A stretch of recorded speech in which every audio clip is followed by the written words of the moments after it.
अस्सलाम वालेकुम students. I hope you are doing well. Students, आज हम बात करते हैं new syllabus D mathematics 7th edition Oxford book 1। और इसमें हम जो डिस्कस कर रहे हैं ये कंटिन्यूशन है हमारी एक्सरसाइज 9C। लास्ट वीडियो में आप लोगों ने देखा था कि हमने फॉर्मूले डिस्कस किए थे और क्वेश्चन नंबर 3 के कुछ पार्ट सॉल्व किए थे जिसमें हमने सेम डे की बात की थी। तो आज एक्सरसाइज 9C पेज नंबर 220 को सॉल्व करने से पहले क्वेश्चन नंबर 3 के कुछ पार्ट्स हम डिस्कस कर लेते हैं।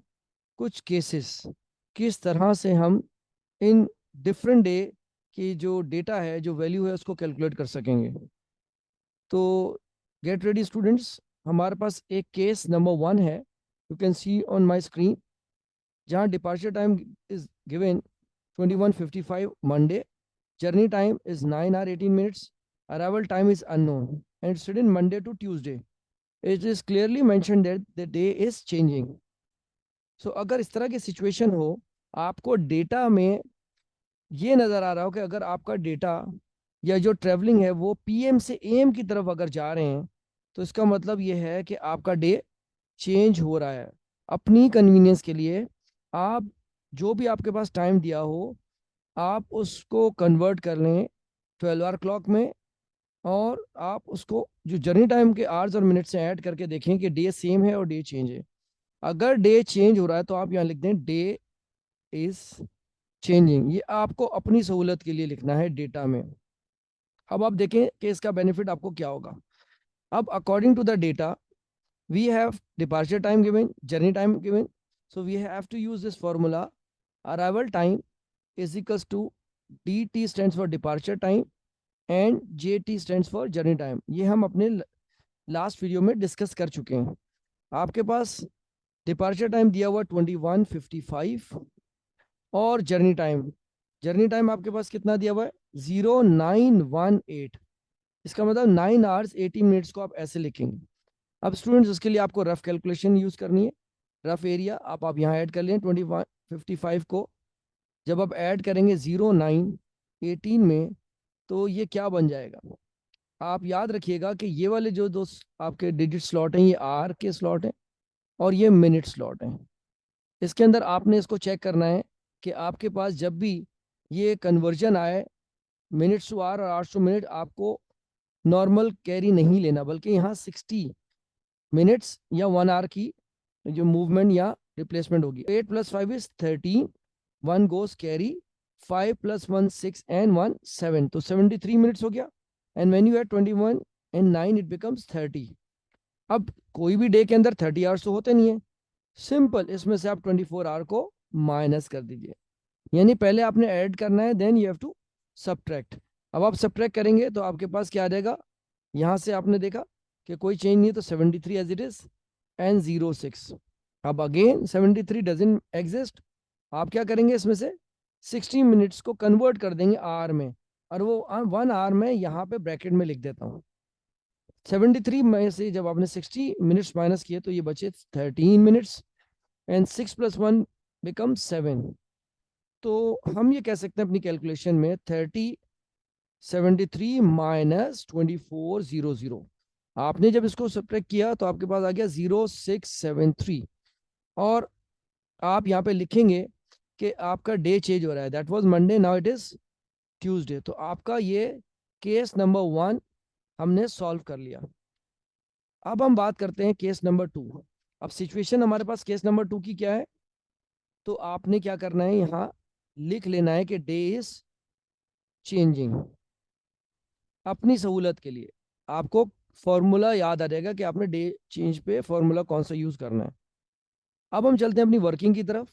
वर्किंग में आपने फॉर्मूला यूज करना है, जर्नी टाइम अगर आपने मालूम करना है तो 2400 माइनस डिपार्चर टाइम।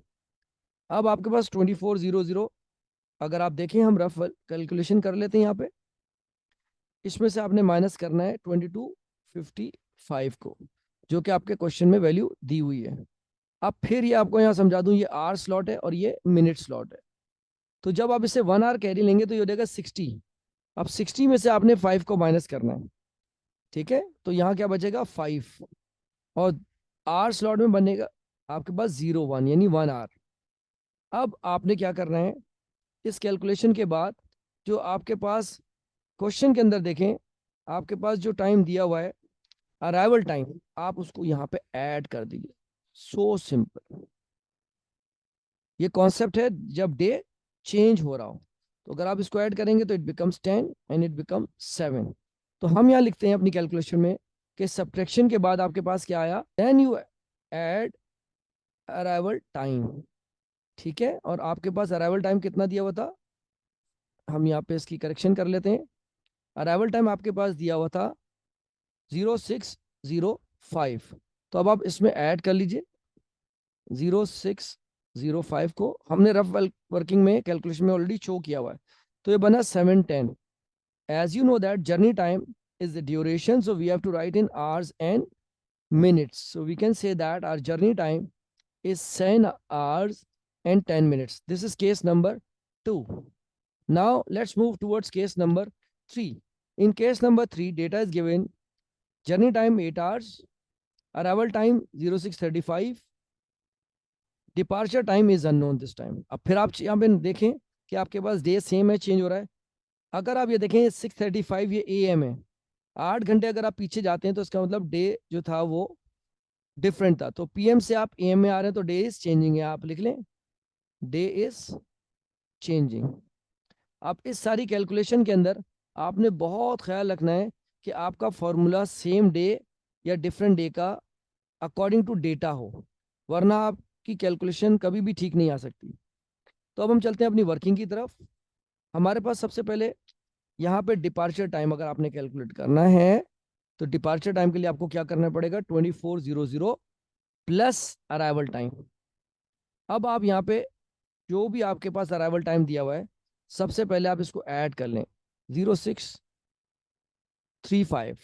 करेक्शन कर लेते हैं इसकी 0635, और इसको आप रफ वर्किंग में या रफ कॉलम में ज़रूर कैलकुलेशन को चेक किया करें। Don't rely on your mental maths. कभी कभार हम गलती कर देते हैं और हम उसको वेरीफाई नहीं करते।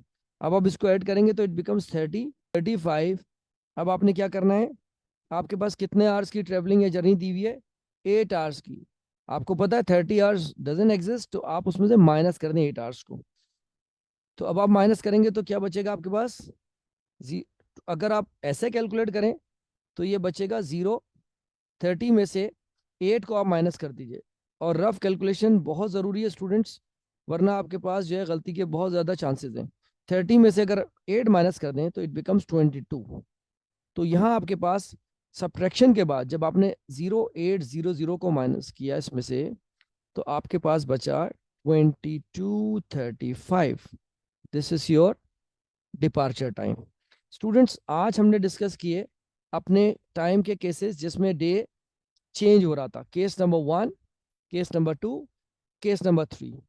अब हम आप मेरी नेक्स्ट वीडियो में देखेंगे इन फॉर्मूलों को याद रखना बहुत ज़रूरी है और इनके डिफरेंस को भी समझना बहुत ज़रूरी है। तो आज हम अपना यहाँ पे आज का लेसन एंड करते हैं। So thank you so much. I will see you in my next video.